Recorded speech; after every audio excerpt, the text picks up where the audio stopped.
Papa Francisco Jorge Mário Bergoglio nasceu em 17 de dezembro de 1936, em Buenos Aires, Argentina, filho de imigrantes italianos. Desde jovem, sua vida foi marcada pela simplicidade, pela fé e por um forte senso de dever social. Estudou química antes de entrar para o seminário e se juntar à Companhia de Jesus, ordem religiosa conhecida pelo rigor intelectual e pelo compromisso com os pobres. Tornou-se sacerdote em 1969.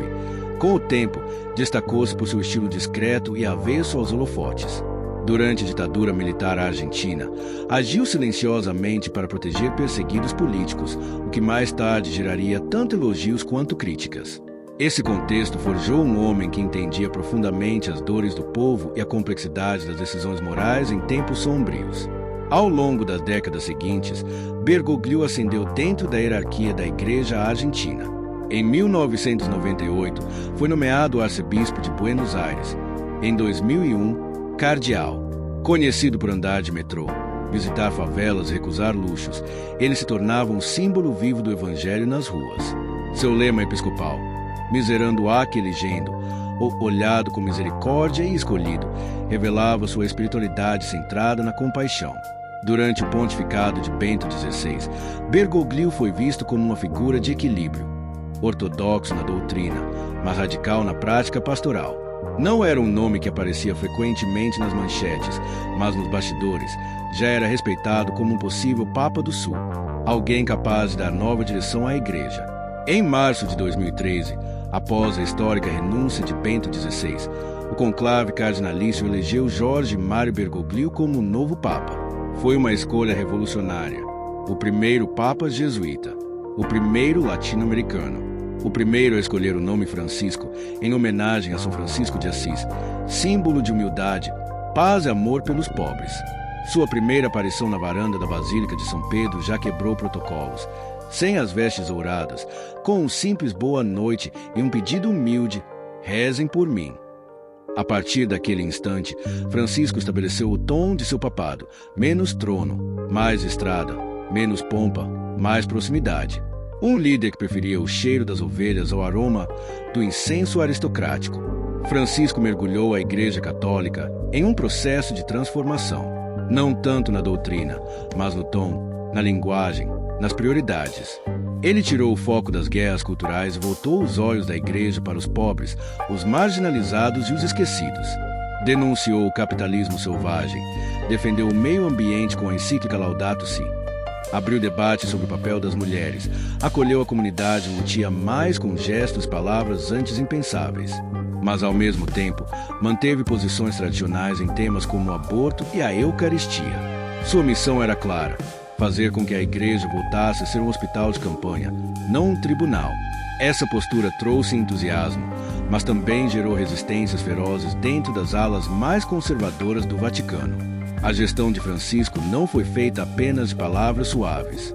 Ele promoveu reformas estruturais na Cúria Romana, reorganizou o Banco do Vaticano, enfrentou escândalos de corrupção e endureceu o combate aos abusos sexuais.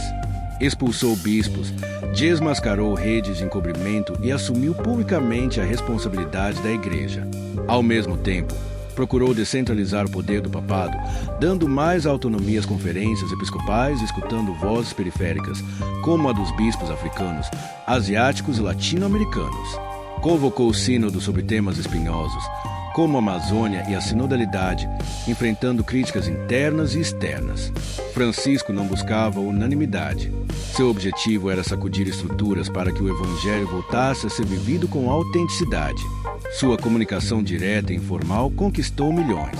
Ao usar o Twitter, ligar para fiéis, dar entrevistas espontâneas, preferir palavras simples às fórmulas teológicas, Francisco virou um fenômeno de mídia. Mas, ao contrário do que muitos pensam, não foi apenas um papa midiático. Por trás de sua imagem carismática, havia uma teologia profunda, enraizada na tradição jesuíta e numa leitura encarnada da realidade.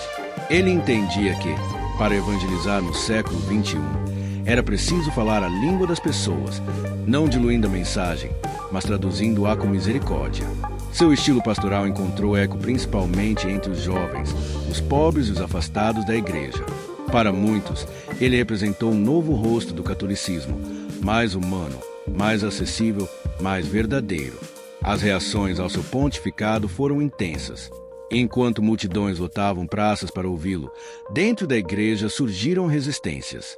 Cardeais publicaram críticas abertas, grupos tradicionalistas o acusaram de heresia velada e até teorias conspiratórias sobre sua eleição circularam. O contraponto constante com Bento XVI, vivo durante boa parte de seu pontificado, acentuava a tensão. Mesmo assim, Francisco seguiu firme, sem ceder ao medo. Sua liderança foi marcada pela coragem de errar tentando acertar. Ele sabia que não agradaria a todos, e talvez nem quisesse isso. Seu foco estava nos esquecidos. Sua prioridade era o evangelho vivido, não apenas pregado. E sua bússola era a misericórdia, mesmo diante do ódio. 22. Com a morte de Bento XVI, em 2000, Francisco se tornou o único Papa vivo, sem a sombra institucional de um predecessor. Isso lhe deu liberdade para acelerar sua reforma, se aprofundar debates antes considerados tabu. Também o colocou sob ainda mais pressão. Muitos esperavam dele respostas rápidas para questões que se arrastam há séculos. Mas Francisco manteve seu ritmo. Em 2023 e 2024, impulsionou o sínodo sobre a sinodalidade, apostando em um modelo de igreja mais participativo, horizontal e menos centrado no poder clerical. Enfrentou críticas, perdeu aliados e ganhou novos inimigos, mas continuou dialogando, ouvindo, caminhando. Por quê? Para ele, a igreja deve ser como Jesus, em movimento, entre as pessoas, fora dos palácios. Agora, com quase 90 anos, Francisco continua ativo, mesmo com limitações físicas visíveis.